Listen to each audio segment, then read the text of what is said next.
The House returns from recess this afternoon. The Senate returned yesterday and has been working to push President Trump's massive budget bill over the line. However, it's facing fierce pushback from some conservatives who are demanding changes before it comes to a vote. CBS News congressional correspondent Caitlin Huey-Burns is on the Hill and joins us now this morning to talk about it.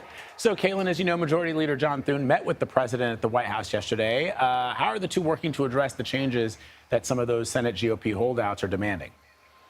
Well, Vlad, the president wants this whole bill on his desk to be signed by July 4th. He set that pretty patriotic deadline there, and lawmakers up here on Capitol Hill on the Senate side are really rushing to try to meet it. It's a very lofty goal because they still have to work a lot of these details out. Remember, the whole reason why we're in this reconciliation process, or this process that only needs majority support and can survive a filibuster, is because that is related to the Senate rules in order to get this through and not need any Democratic support.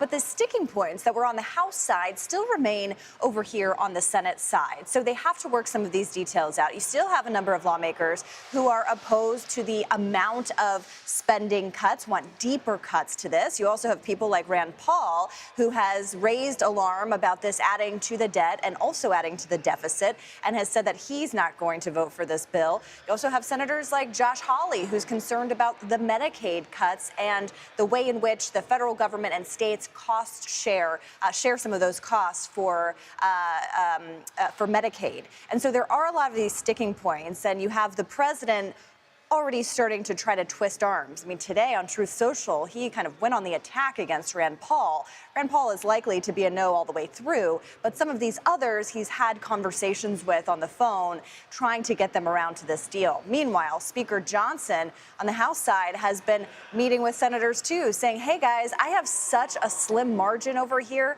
Please don't make any big changes that are going to cause me more headaches to try to get this back over to the House side. So, Vlad, bottom line, a long way to go before that July 4th deadline, if they even make it. So you mentioned, Caitlin, that Truth Social post from the president, and I just want to read it for our viewers because it's just, I know we say unprecedented every time we talk Donald Trump, but so here's a quote from the president. Rand votes no on everything, but never has any practical or constructive ideas. His ideas are actually crazy, losers. The people of Kentucky, I'm sorry, the people of Kentucky can't stand him. This is a big growth bill.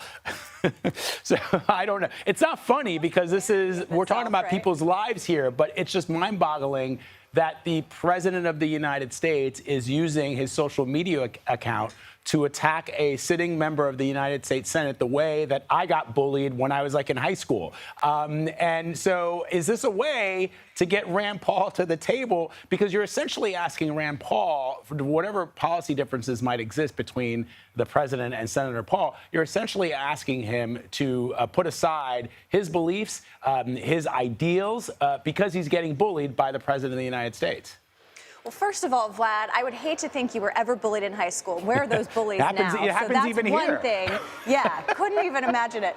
But on the other side here, Rand Paul, I haven't talked to him yet today. We're going to try to find him later today. But I imagine his response to that in digital terms is that shrug emoji. He's not going to be swayed by these Truth Social posts from Donald Trump, because these stances, as you've mentioned, he's held for a very long time, predating Donald Trump. So there's been this interesting dynamic here, Vlad, where over the course of nearly a decade, we've been talking about the way in which Republicans have been kind of strong-armed by the president. Rand Paul and some others are demonstrating that some of their views predate Trump and they're not likely to bend. Another example was Thomas Massie, another Kentuckian on the House side, who bucked the president's Truth Social posts and tweets and voted against the bill. So I can say, talking to sources up here, they're kind of banking on Rand Paul not changing his mind. They actually really don't need him.